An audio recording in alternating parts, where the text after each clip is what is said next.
call the December 9th meeting of the Transportation Committee to order. Good afternoon and welcome. Transportation Committee reviews items of interest regarding all modes of transportation in the city of Oshkosh, including motor, transit, bike, and pedestrian. We are an advisory committee, and our favorable recommendations today will go before the Oshkosh Common Council as needed. The council can accept or reject any recommendation from this committee. If you don't agree with our decision, you can discuss the item with any council member. If the committee does not recommend an item, a common council member may sponsor a new ordinance regarding this item. Recommended items will be presented to the council for their action at their next regularly scheduled meeting. The next scheduled meeting is on Tuesday, January 13th at 6 p.m. And you will be allowed to comment on the item before the council members take action. For this afternoon's meeting, I will read each agenda item, at which time, if you'd like to speak, please step to the podium, give your name and address, and I do ask you to keep your comments pertinent to the agenda item. The item will then come back to the committee for discussion and action as necessary. Are you here for public comment or for an agenda item? Just here as an observer from the school district. All right. Thank you.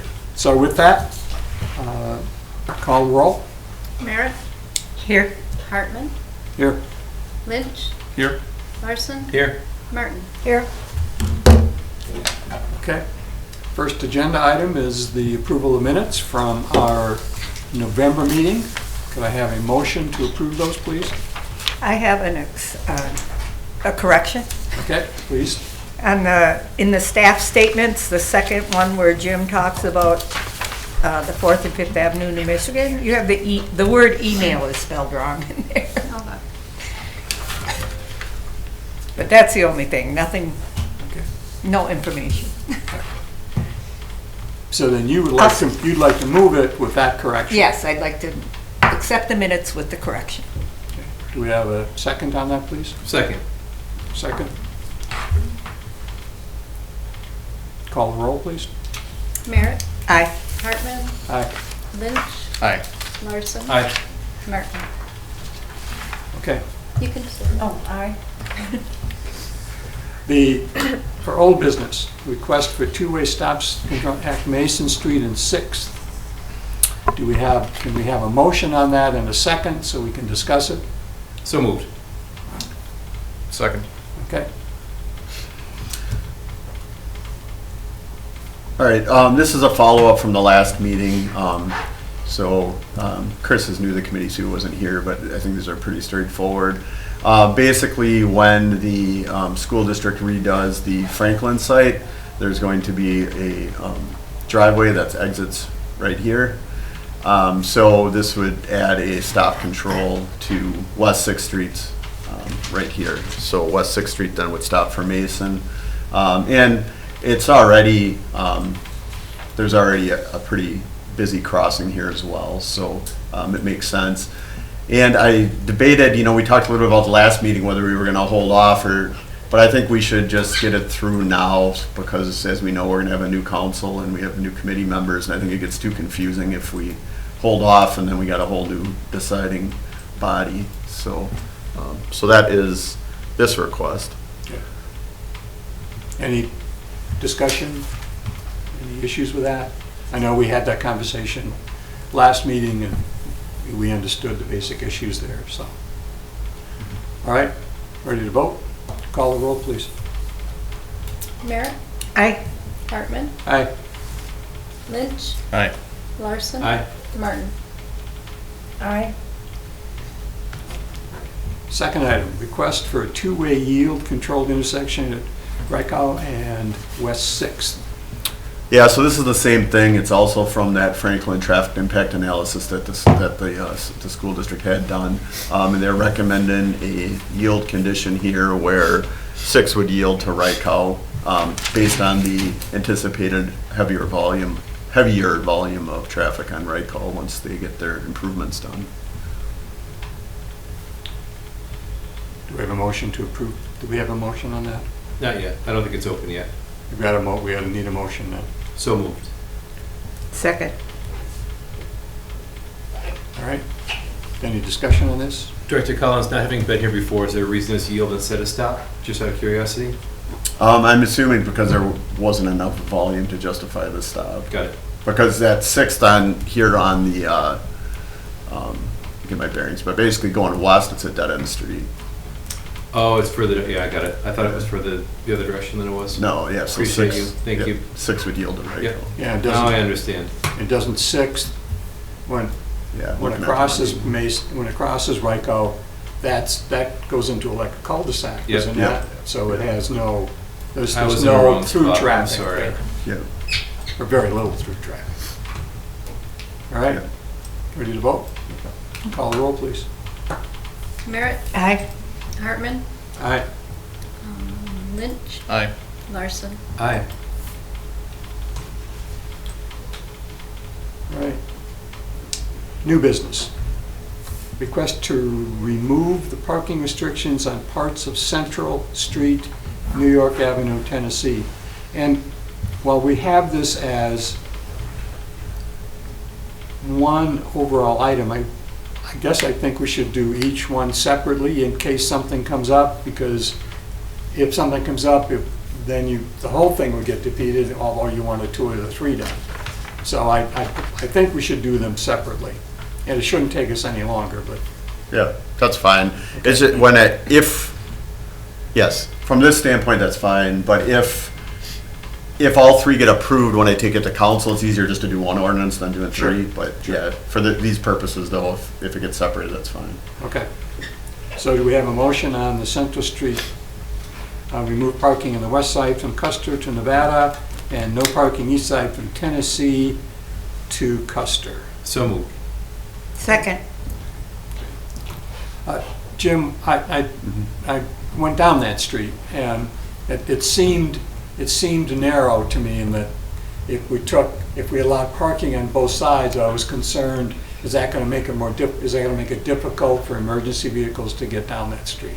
Yep, so the street, well, the reason for these is, first of all, is because the formal Merrill School is no longer there. So Central Street was recently reconstructed, and when my sign guys were out there, then they started questioning this. They're like, do we even need these no parking anymore? Because it was there basically in direct relation to staff parking on Central Street, which is no longer an issue.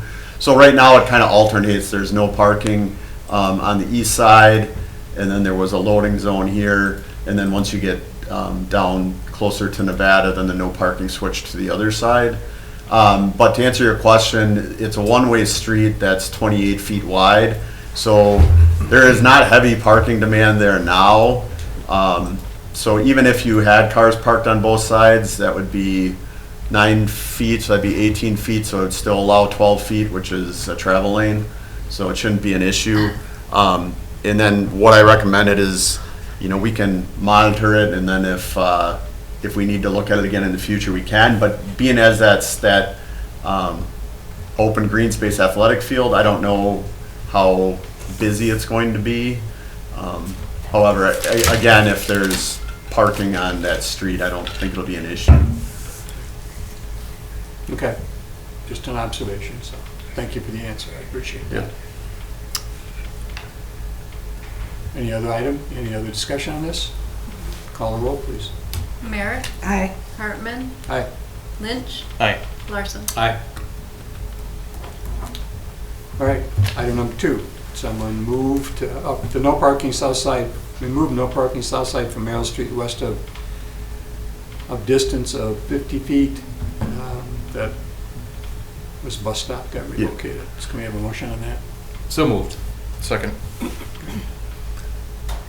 Yeah, so basically that was where our bus stop used to be, but our bus stop's no longer there. It's now on the corner of Kentucky and New York, so that's the only reason the no parking was there. Okay. Any discussion of this?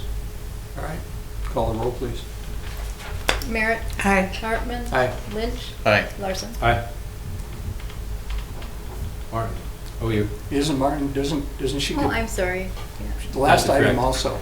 I think. I'm just here for Deb voting. All I want is Deb voting as much as is humanly I thought I possible. wasn't supposed to vote, okay. No, now you're voting You're today. voting. Yeah, aye. A bunch of people didn't show up, so now you have to vote.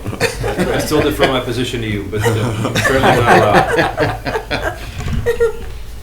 All right, the last item. Tennessee Avenue, 2-hour parking north side from Central Street to Main Street between 7 and 4 p.m. on school days. So moved. Got a motion on that? Do we have a second on that, please? Second. I think Deb should second that. All right, I'll second. Yes, for the minutes. All right. I assume this is, again, we've got Bell Phillips School there and. Yes, so this was basically, it was 2-hour parking, basically 7 a.m. to 4 p.m. on school days, which is the same thing. It's basically, I'm sure that they were having issues with staff parking there. Now that the school is not as close to that area and they have a huge parking lot, there's really no need for that anymore. And I will mention, we did notice all 3 of those issues and I didn't get any feedback from anybody. So, Yeah, good. Any other discussion on this? Director Collins, just for my clarity, this is remove all of those items in this item, correct? yes. Perfect. Correct. It's to remove the 2-hour parking. Right, issue. yep. And the, so yeah, got it. Yeah, so all 3 They is they basically. stack up on top of each other Yeah. as you go. I got it. Yeah. All right. Call the roll, please. Merritt, Aye. Hartman, Aye. Lynch, Aye. Larson. Aye. Martin. Okay. Jim, recommendation on locations for flashing beacons on roundabouts, I assume. Yeah, well, okay, so there's a couple things. I've gotten more requests lately. I mean, usually I get, 1 or 2 a year, but recently there have been more requests. As some of you may know, so council generally allocates about $50,000 a year in the capital improvement budget for bike and pedestrian improvements. We have used them for these rapidly flashing beacons in the past. We are planning on adding these at the crosswalk on 20th by Traeger School that we had already committed to. So we were going to fund those out of this year's CIP. Some council members had discussed the desire to add RFBs at the roundabouts that currently don't have them. We currently, just for clarification, have jurisdiction of the roundabouts at the frontage roads. We do not have jurisdiction of the ones at the on and off ramps to 41. So those are the ones that we could do something on.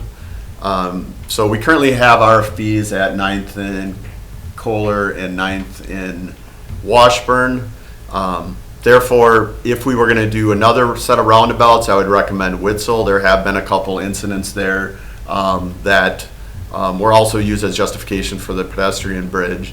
However, I know the mayor in particular was interested in adding more RFPs in addition to doing the pedestrian bridge. So that is a potential. Then also, recently there was an accident at the intersection of Murdoch and Vinland and Elmwood involving a student pedestrian.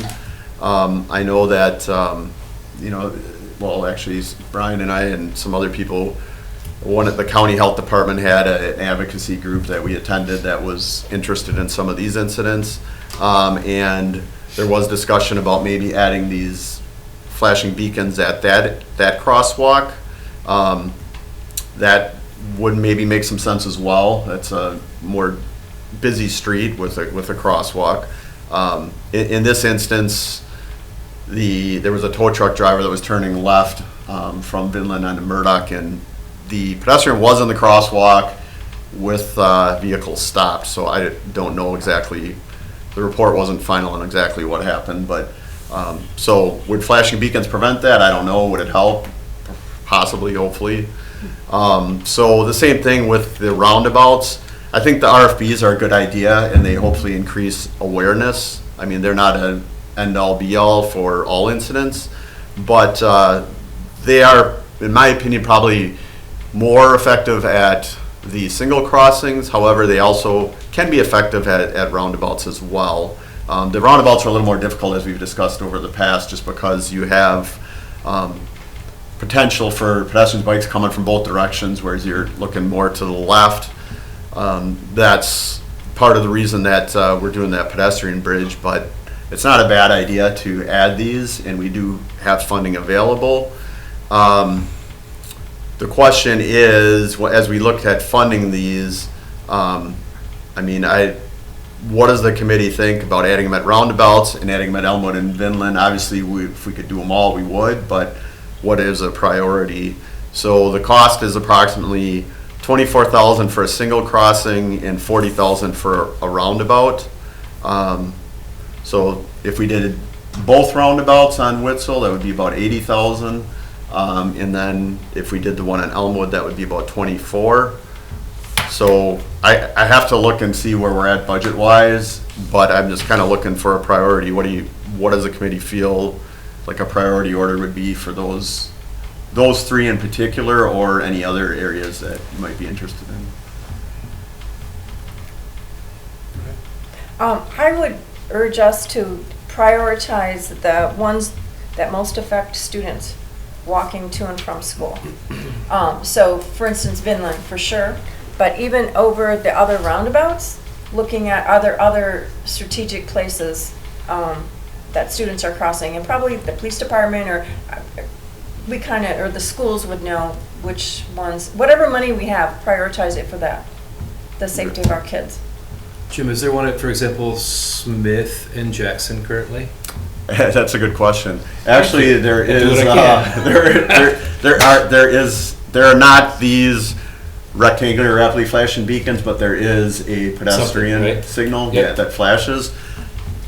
The good news, though, is that the state is going to do a paving project there in, I can't remember which year it was. It's in the next couple of years, and we are adding RFBs with that project. So To that one already? Yeah, that's already planned. Got it.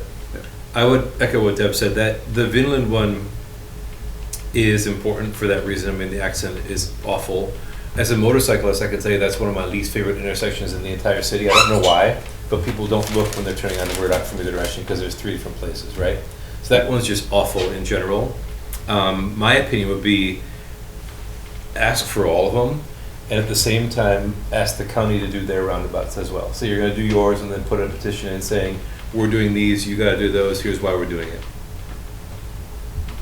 Just 2 cents. I mean, you'll learn more from me in a second on how I feel about things getting halfway done. There's no point to do half the roundabouts. Whether we control them all or not, there's no reason not to try and do them all.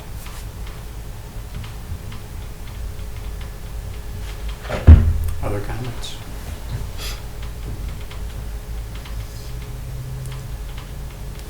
Well, I think Mr. Larson makes a good point to ask for all of them, because we know that the roundabouts are a challenge for pedestrians and bicyclists.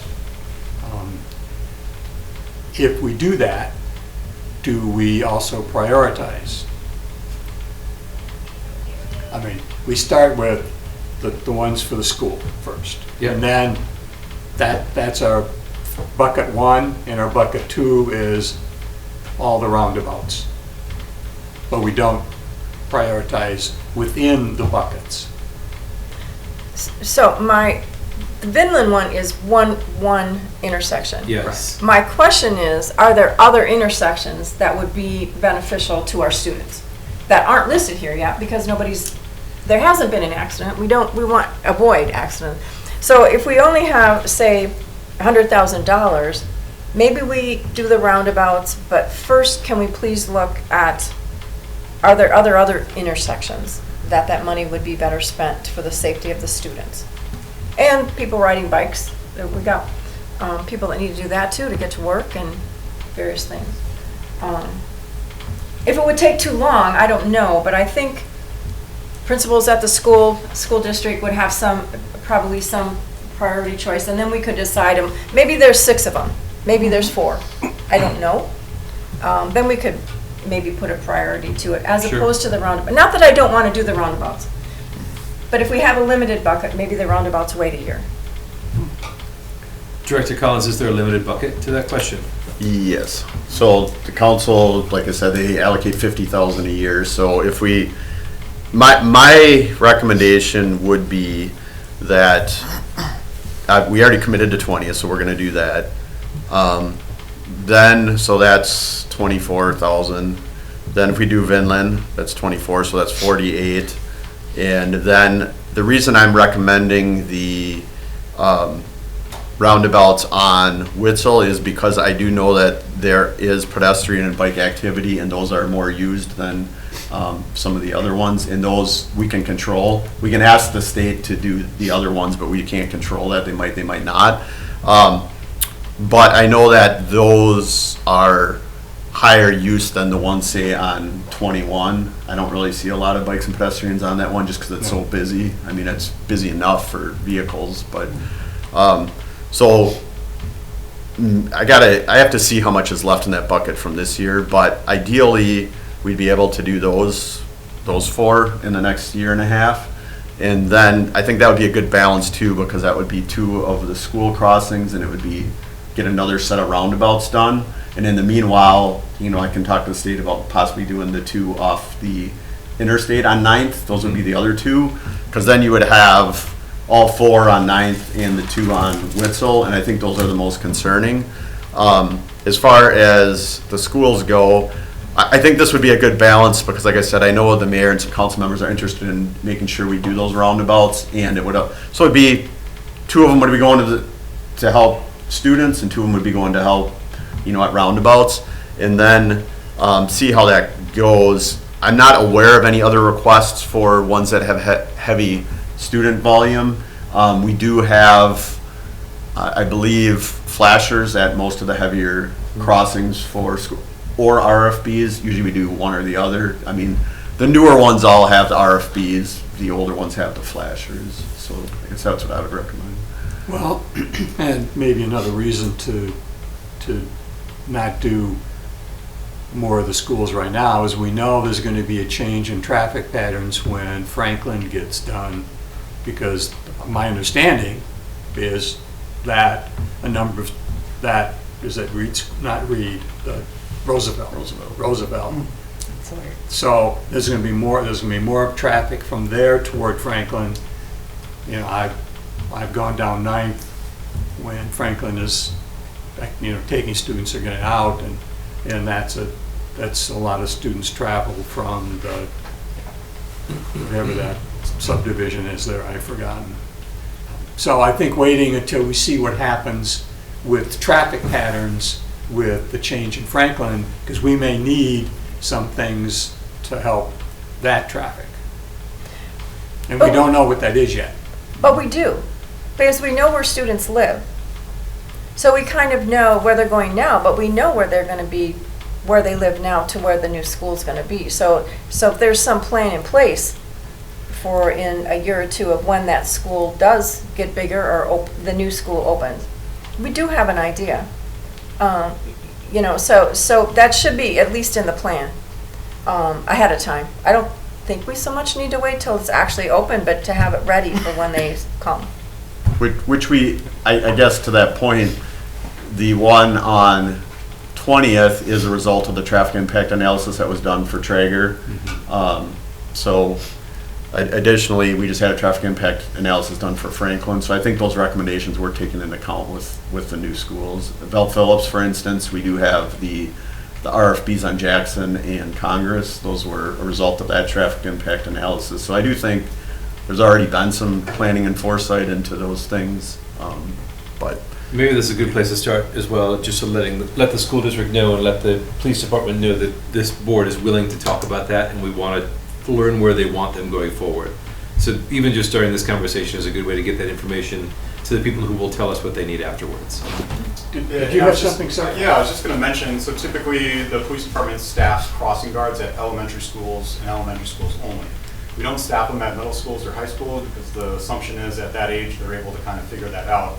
So the assistance primarily would probably be needed more at your middle schools and high schools with the RFPs to help, hey, push the button, light it up, and then cross. Because the busy intersections, there's going to be a crossing guard there to support that. So it would be a little bit redundant to put an RFP and a crossing guard in the same location, whereas I think you would probably want to mix that up. I don't have the numbers for Lourdes Academy, but since they brought in the elementary school, there has been a lot of concerns brought to the police department about Sawyer Street. Not so much Witzel, because that's the older kids, but Sawyer Street, the students are being dropped off on the west side of Sawyer Street and then crossing, and there isn't an RFP or a crossing guard, because we don't staff crossing guards for the parochial schools. So just for reference on that, but I don't know the volume of that either. I don't know if we've ever really looked at that. Yeah, we have, but that is a good point, because I have talked to their administration over the years. Lourdes did pay for RFB on Jocelyn when they built the new parking lot on the west side there. We did, it's been a few years now, but we did meet with the Safe Routes to School person from East Central, and I don't know if it was GoGo or anyway, one of the sergeants and I met with them, and we kind of went over the plan over there. They had a couple issues going on at that time, but I know that they've changed again since that time. But the way the elementary school was designed and the drop-off was supposed to be on the west side. However, parents liking to be not be as inconvenienced as much as possible, so there's traffic there. So then what happens is some of them, to avoid the traffic, started dropping their kids off on the west side of Sawyer, and there are some crossings there that are marked. However, you're right, they don't have a crossing guard, and I guess we could probably look at it again. I assume that maybe since they've consolidated more, that there might be more students there than there were last time we looked at it. However, Lourdes was trying to educate the parents that, hey, you're supposed to drop the kids off on, I guess it's the east side. You're supposed to drop the kids off on the school side. You're supposed to use this parent drop off. So anyway, but we know that doesn't always happen. You can tell them what you'd like them to do and what's designed. But yeah, so that is an area we could look at, in the future. Like I said, and that's something we could talk to Lourdes about as well, because they did fund the ones on Jocelyn, so maybe they're willing to help contribute to something there. Thank you, that was very helpful. The thing we know is that there's 17 schools and there's 15 crossing guards. That's what it paid for. They're not paid that much, but that's how many there are. So we know that that there's a need, but exactly which ones and where. And we can tell parents where they should drop kids off, but I've been in this situations at West High, I've seen it at Traeger. They need to get to work, so they're going to drop them off there. So whatever we can do. Thank you. So we were at the two for the schools and the two roundabouts on Witzel, on each side of the 41. Okay. And I don't think I need a motion necessarily. I think I could just tell council that's what the committee recommends. How many roundabouts does that leave undone that are in our control? Not to put you on the spot, I'm yeah, sorry. no, that's all right. The two on There's 21. the 21, the two on 21, And 9th. Well, This would include no. 9th, right? The No, 9th we have to ask the state for the two that aren't done yet. And that's state or county? That is state. Okay. And then there's the two off 41 would be state on Congress and Oshkosh Avenue. The two that are on the frontage roads, those would be cities that we don't currently have them. On And 9th. then, no, on 21. Got it. And then the roundabouts on Algoma, Okay. which that one there's really no pedestrians out there. There's I'm not good with much that. going on. I like there to be a point, and if the point is we're focusing on the ones where we think there's the most pedestrian traffic, that's Right. I'd like that to be explained when we present it. Yep. And I would still love you to ask council to ask the state to fund theirs and the county to fund theirs. If we're gonna put the effort in, we should ask the other parties who are responsible for this as well. Yep. Yeah, and the county did fund the two Yep. that are in the city on 9th. That was something that their ADRC was interested in. Whenever there's an opportunity to ask the other people who do the things that we're doing for money when we're doing our part, we should be asking. Sure. All right. Any other Jim, I see you got some report on what the common council did. We read that. Yeah, so the council voted unanimously to prohibit the e-bikes on sidewalks that abut the buildings, following the recommendation of this committee. So that is now active.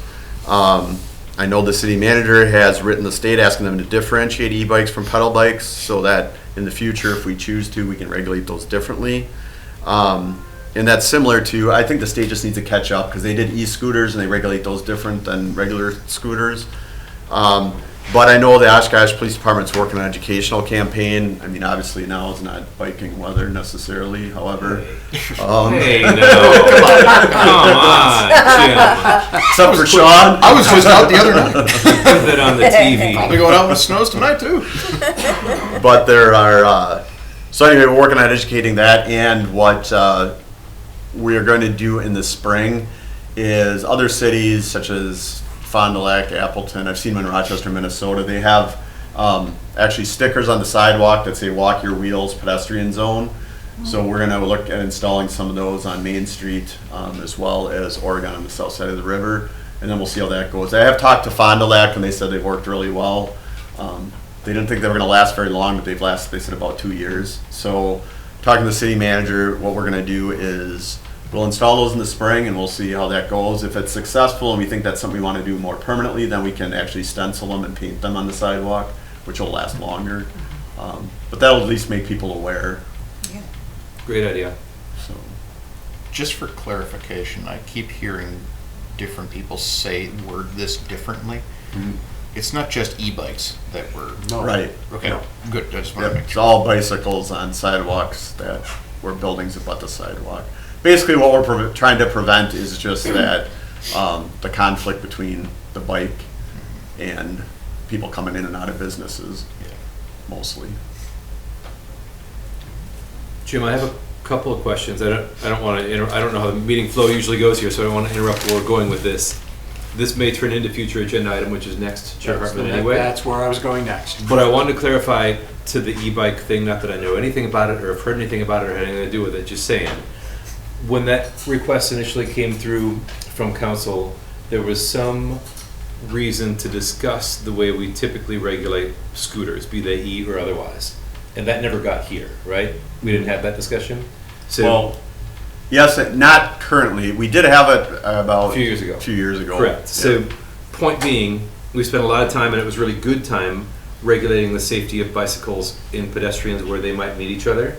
And we did not recognize in any way, shape, or form the fact that we've got a law on the books that exempts scooters from the same place we're trying to keep bicyclists safe.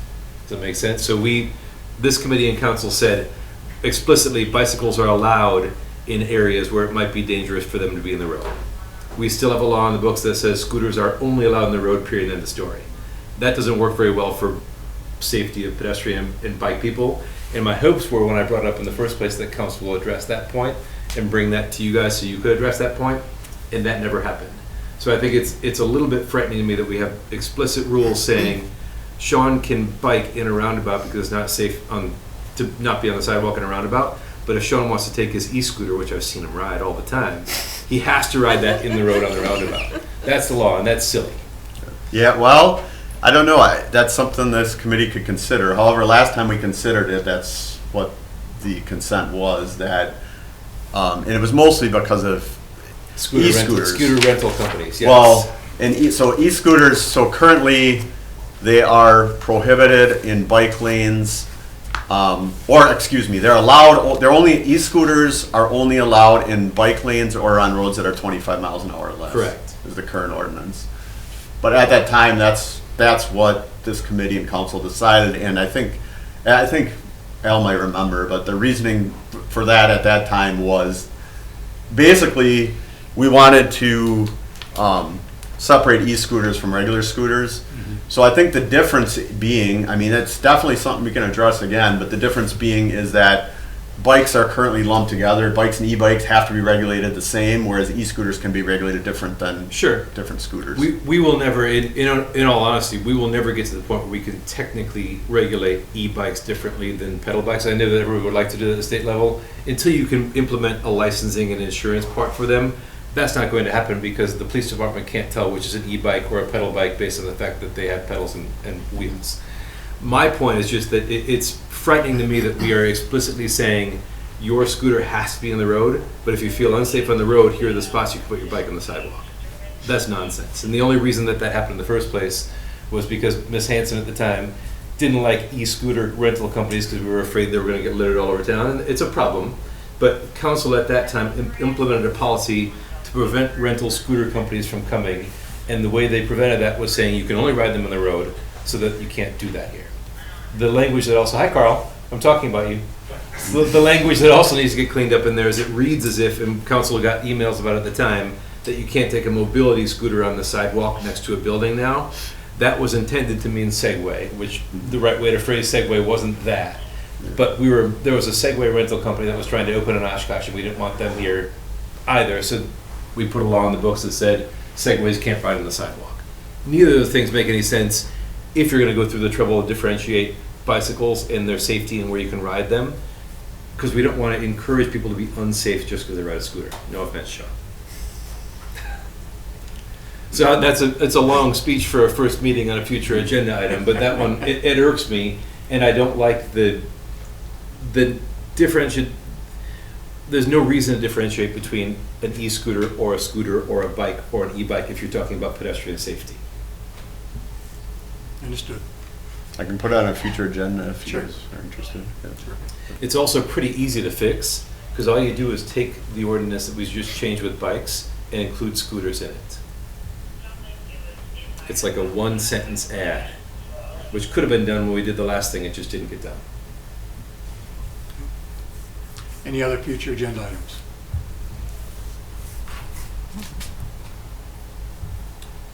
Well, with that, motion to adjourn? So moved. Second. Alternate, let's go. All right, thanks. All right, call roll. Merritt? We have to do a roll. Aye. Hartman? Aye. Lynch? Aye. Larson? What are you, adjourning? Yes. Yeah. Aye. And Martin? All right, thank you. Carl was talking behind me and I couldn't hear what we were even talking about. This will be good because